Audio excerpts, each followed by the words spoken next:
Hello students, आज हम lesson 17 पढ़ेंगे। चैप्टर का नाम है सम पीपल नेवर डाई। कुछ लोग कभी नहीं मरते, लेकिन हम सभी जानते हैं कि जिसका जन्म होता है वो उनकी मृत्यु अवश्य होती है, उनकी मौत अवश्य होती है। तो इस चैप्टर का क्या मतलब है कि सम पीपल नेवर डाई, जब सब लोग मरते ही हैं तो इसमें ऐसा क्यों लिखा है कि लोग कुछ लोग जो नहीं मरते। तो इसका आशय है, भाव है बेटा, इस चैप्टर के नाम का एक भाव है। भाव ये है कि कुछ लोग अमर हो जाते हैं, और अमर भी कैसे होते हैं? अपने काम से, अपने नाम से। मरने के बाद भी लोग उनको याद करते हैं, क्योंकि उनका काम ऐसा होता है जो दुनिया भर के लिए उपयोगी होता है, लोगों का जीवन बदलने वाला होता है। लोग उनके बातों को अपने जीवन में उतार कर अपना जीवन सुंदर बनाते हैं, सफल बनाते हैं।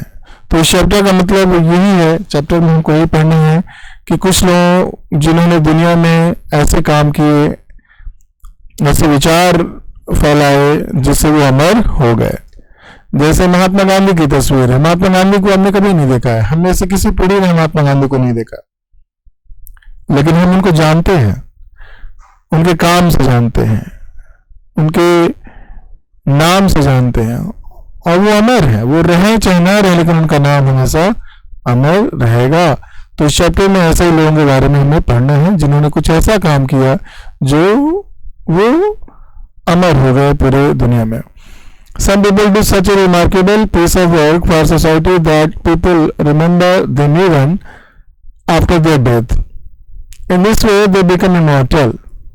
They may be rulers, religious leaders, social workers, scientists, or others who improve the lives of the people by their teachings and work. Let us read about some people who made a difference in our life. कुछ लोग दुनिया में ऐसे काम करते हैं, जैसे कि मैंने बताया, जो दुनिया के लिए, आम जनता के लिए क्या होता है, वो बहुत ही कल्याणकारी होता है, बहुत ही बेहतर, अच्छा होता है, जिससे उन लोगों का जीवन बदलता है। ये लोग कोई हो सकते हैं, राजा हो सकते हैं, धार्मिक नेता हो सकते हैं, सामाजिक कार्यकर्ता हो सकते हैं, वैज्ञानिक हो सकते हैं। तो इन सभी लोगों का नाम हमें याद रहता है, उनका हम फोटो हम रखते हैं अपने घरों में, किताबों में पढ़ते हैं उनके बारे में, और इस तरह से अमर हो जाते हैं। जैसे पहला है नाम Abraham Lincoln. Abraham Lincoln was born in the year of 1809 in a very poor family in the USA. He spent much of his childhood in helping his parents in their work. Although Abraham could not attend his school regularly, yet he had a great desire to learn. He read the few books he could get over and over again. At the age of 22, he settled in the state of Illinois. After trying his hand at various jobs, he became a lawyer. He was very successful as a lawyer. At the age of only 25, he was elected to the Illinois House of Representatives. This was like the state legislative assembly in India. तो सबसे पहले हम पढ़ते हैं Abraham Lincoln के बारे में। यह अब्राहम लिंकन की फोटो तस्वीर है, और अब्राहम लिंकन का मैंने बनाया भी है पेंटिंग सामने वाली दीवार पे कुछ लोगों के साथ। तो अब्राहम लिंकन का जन्म हुआ था 1809 में अमेरिका के इलिनॉयस राज्य में। उनका परिवार जो था वो बहुत ही गरीब था। तो गरीब था इसलिए उनकी शिक्षा दीक्षा ढंग से हुई नहीं। उन्होंने जो कुछ किताबें उनको मिलती थी उसको बड़े अच्छे तरीके से पढ़ते थे, और बाद में 22 साल की उम्र में वो इलिनॉयस चले गए, और वहाँ पे उन्होंने कई काम किए, और अंततः वो एक वकील बने, और वकालत में उन्होंने अच्छा नाम कमाया। 25 साल की उम्र में वह इलिनॉयस के हाउस ऑफ रिप्रेजेंटेटिव चुने गए, जैसे कि हमारा विधानसभा चुनाव होता है।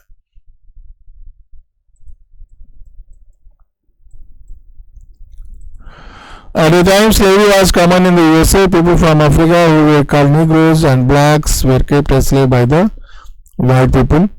They could be bought and sold in the market. They were treated badly, made to work long hours, and their living conditions were very bad. Lincoln was against slavery. This made him unpopular in the southern state of the USA, where people favored slavery. ये ऐसा वक्त था जब America में गुलामों का खरीद फरोख्त होता था, यानी कि इंसानों को गुलाम के रूप में उनको अफ्रीका वगैरह से खरीदा जाता था और उनको मार्केट में बेचा जाता था। इन लोगों के कोई अधिकार नहीं थे, इनको निग्रो ब्लैक कहा जाता था। तो अब्राहम लिंकन को मानवता पर यह अत्याचार बिल्कुल पसंद नहीं था। यही वजह थी कि लोग उनके खिलाफ हो गए। दक्षिण अमेरिका में अमेरिका के दक्षिण हिस्से में जहाँ पे गुलामी प्रथा जो थी वो लोग उसको पसंद करते थे, वहां पे अब्राहम लिंकन को लोग क्या करने लगे, नापसंद करने लगे। Lincoln was elected president of USA in 1860 और बाद में अब्राहम लिंकन भारत और अमेरिका के राष्ट्रपति चुने गए 1860 में। After his election, many states in the South broke away from the USA and announced that they would from separate nation. This led to a war between the northern and southern states, which lasted 4 years. It's called American Civil War. जब 1860 में Lincoln America के राष्ट्रपति बने तो America के दक्षिणी राज्यों ने जो गुलामी प्रथा पसंद करते थे उन्होंने अब्राहम लिंकन के खिलाफ बगावत कर दी, यूएसए के खिलाफ बगावत कर दी। अमेरिका के, उस समय अमेरिका कहा जाता था, क्योंकि लिंकन ने गुलामी प्रथा जो थी उसको, दास प्रथा जो थी उसको खत्म करने का ऐलान किया था। और इस तरीके से अमेरिका में उत्तरी राज्यों और दक्षिणी राज्यों में युद्ध शुरू हो गया, जिसको अमेरिकन सिविल वार कहा जाता है।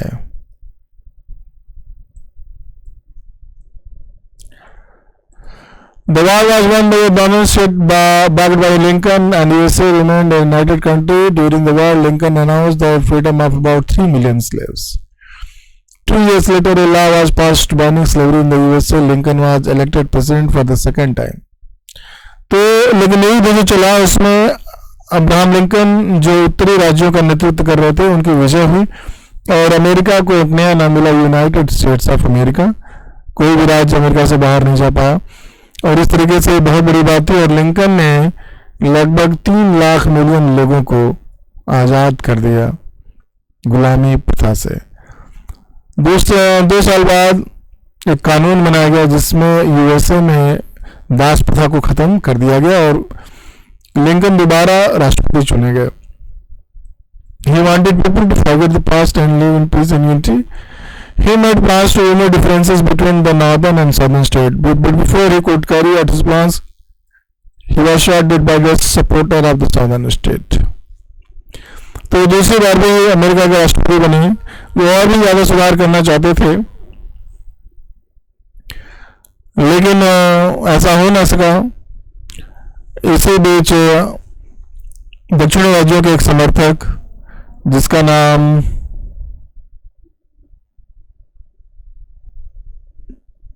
बूथ था समथिंग शायद, उसने लिंकन की गोली मारकर हत्या कर दी।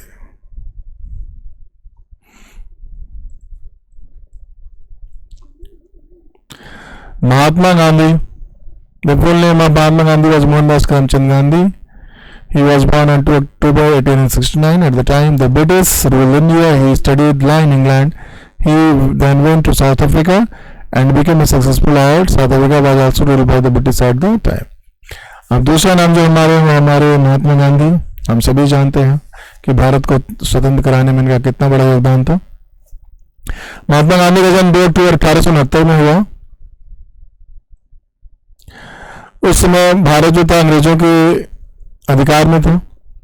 उन्होंने लॉ की पढ़ाई की इंग्लैंड से और साउथ अफ्रीका के एक मुकदमे की सुनवाई में, उसमें साउथ अफ्रीका में भी अंग्रेजों का राज्य था। The condition of the blacks and the Indians living there was very poor. The British treated them very badly.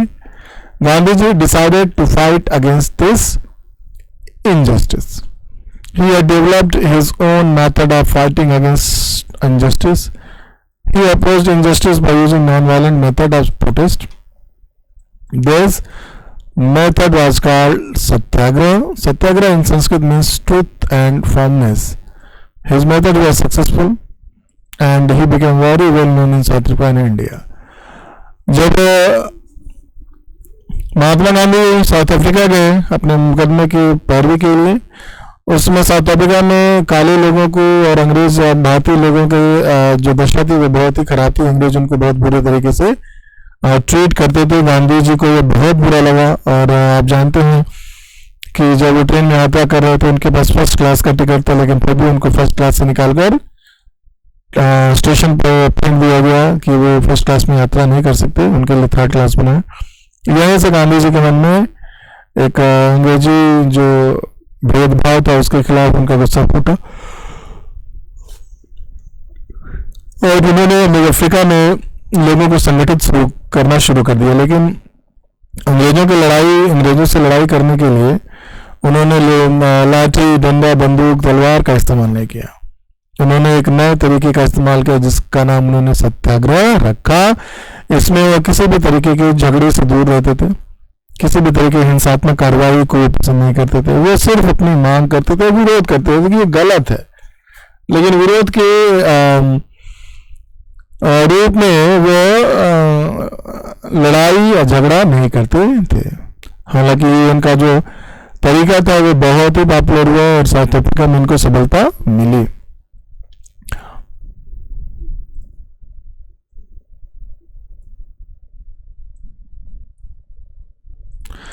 After spending 20 years in South Africa, Gandhi returned to India. He decided to continue his struggle against the unjust British rule in India using the weapon of satyagraha. He launched his non-cooperation movement in India in 1920. 20 साल south Africa में रहे। उसके बाद 1917 में वो भारत वापस आए और चूंकि भारत में भी उसमें अंग्रेजों का राज था और बहुत ही अत्याचार हो रहे थे, तो उन्होंने अपना वही तरीका भारत में भी इस्तेमाल करने का विचार किया और अंग्रेजों के खिलाफ सत्याग्रह की लड़ाई शुरू कर दी। 1920 में उन्होंने नॉन कोऑपरेशन मूवमेंट शुरू किया, असहयोग आंदोलन, क्योंकि 1919 में जलियांवाला बाग हत्याकांड हुआ था जिसमें अंग्रेज ने सैकड़ों लोगों, हजारों लोगों को गोली मार दी थी, निर्दोष लोगों को गोली मार दी थी। It spread rapidly all over India and soon he had millions of followers. Gandhiji followers opposed the British peacefully. They never became violent even when the police used force. तो जल्दी ही गांधी जी के अनुयायी, गांधी जी को मानने वालों की संख्या भारत में करोड़ों हो गई और उन्होंने बड़े शांति पूर्ण तरीके से अंग्रेजों का उन्होंने बहिष्कार के अंग्रेजों का विरोध किया। Gandhi was arrested by the British were soon forced to release him. But later Gandhiji started many other movements against the British. Ultimately, the British had to bow before the might of non-violence, and India became free from the British rule in 1947. Gandhi ji को कई बार गिरफ्तार भी किया गया, उनको jail भी भेजा गया, लेकिन फिर अंग्रेजों को उनको रिहा करना पड़ा। भारत के स्वतंत्रता की मांग के आगे, नॉन कोऑपरेशन मूवमेंट के आगे अंग्रेजों को आखिरकार झुकना पड़ा और भारत 1947 में आजाद हुआ। Gandhi ji was against the practice of untouchability in India. He did what for the untouchability when whom he called Harijans, people of God. He also worked for Hindu Muslim unity in India and was heartbroken when India was partitioned into India and Pakistan. Gandhiji was shot dead on January 13, 1942 by a person who did not like his methods. Gandhi is remembered throughout the world as a great soul.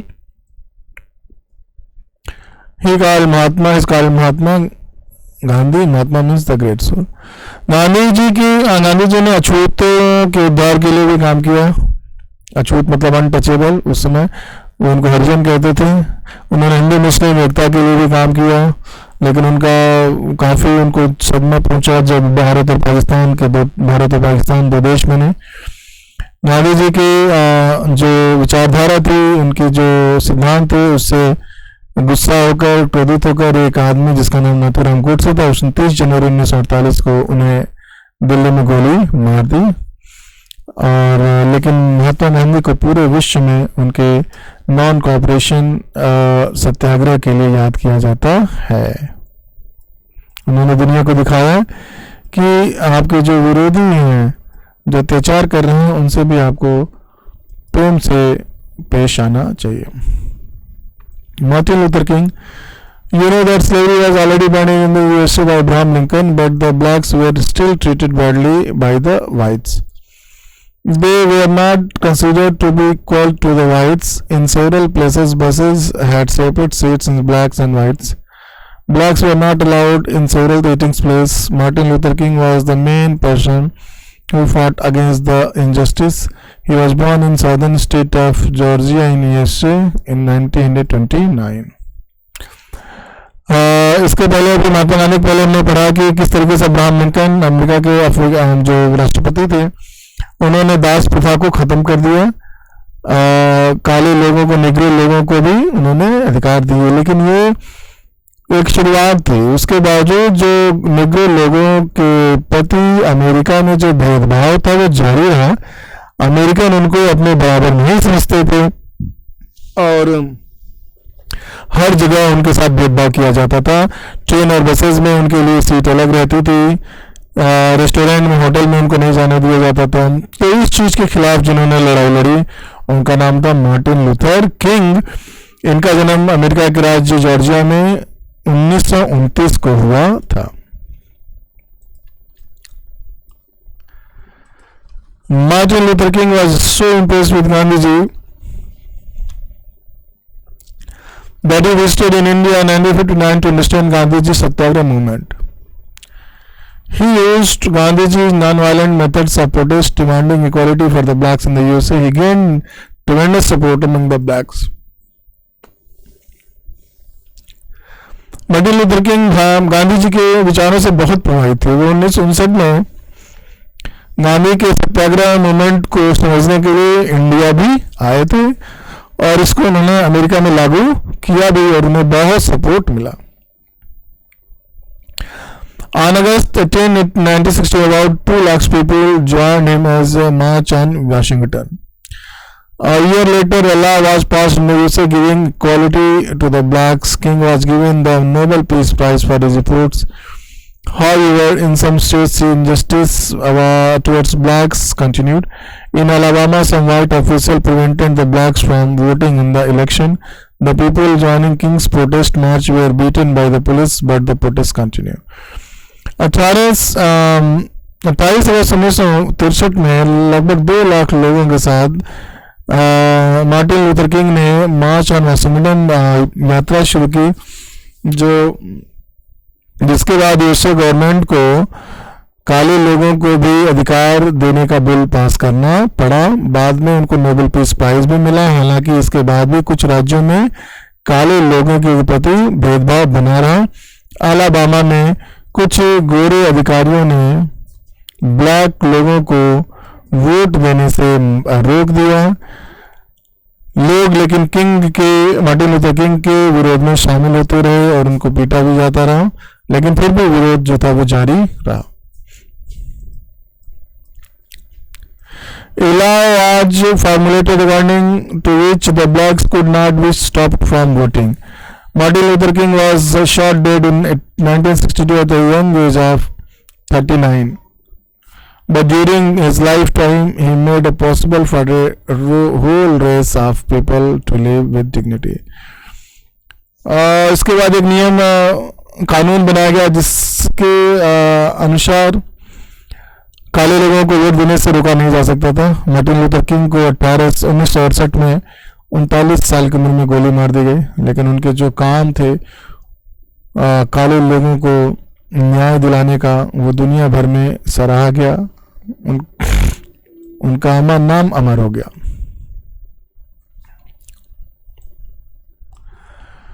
Mother Teresa. Agnes Gonxha Bozague was born in 1908. She became a nun when she was only 12 years old and was given the name Teresa. Mother Teresa का असली नाम Agnes गोंजा बोजाग्यू था. 1910 में इनका जन्म हुआ और वो 12 साल की उम्र में नन बनी और इनको नाम दिया गया Teresa. She came to India at the age of 18 to teach in a convent at a convent. One day she felt as if God was telling her to work for the poorest people of the city. She left the convent and moved into the slums of Kolkata. She started to look after the poor and needy children. वो 18 साल की उम्र में India I एक school में पढ़ाने के लिए. एक दिन उनको ऐसा अनुभव हुआ कि ईश्वर खुद उनके कानों में कह रहे हैं कि तुम शहर के जो सबसे दबे कुचले लोग हैं उनके उद्धार के लिए काम करो। उसके बाद उन्होंने पढ़ाना छोड़ दिया गया और कोलकाता के झुग्गी झोपड़ियों में उनके दशा को सुधारने के लिए वो काम करने लगी, गरीबों के बच्चों के। In 1950 she and the people working with her set up a new order call Missionaries of Charity. आगे चलकर 1950 में उन्होंने अपने कुछ लोगों के साथ मिलकर मिशनरीज ऑफ चैरिटी की स्थापना की। They took a view to serve the poor. She believed that serving the poor means serving Christ himself. उनका मानना था कि गरीब लोगों की मदद करना क्राइस्ट की सेवा करना है। Over the years, the Mission of Charity opened schools, orphanages, homes for lepers, and homes for the dying people in India and other countries. आगे चलकर मिशन ऑफ चैरिटी ने स्कूल, अनाथालय खोले, कुष्ठ रोगियों के लिए आश्रम खोले, जो मर रहे थे लोग, मरणासन थे, उनके लिए भी उन्होंने काम किया। For a selfless service for the poor, Mother Teresa received many awards, among them are also Bharat Ratna from the Indian government, the Magsaysay Award and Nobel Peace Prize. She died in the year 1997, but people will never forget her. अपने निस्वार्थ सेवा भाव के लिए mother Teresa में कई award उनको दिया गया। उनको भारत रत्न मिला, भारत का सबसे बड़ा पुरस्कार, मैग्सेसे पुरस्कार मिला और नोबेल पीस प्राइज भी उनको मिला। उनकी मृत्यु 1997 में हुई, लेकिन अपने विचारों से, अपने काम से वो दुनिया भर में अमर हो गए। तो ये चैप्टर था बेटा, आप इसको रिवाइज करिए बार बार और होमवर्क मैं अगले वीडियो में आपको दूंगा। Thank you, have a good day.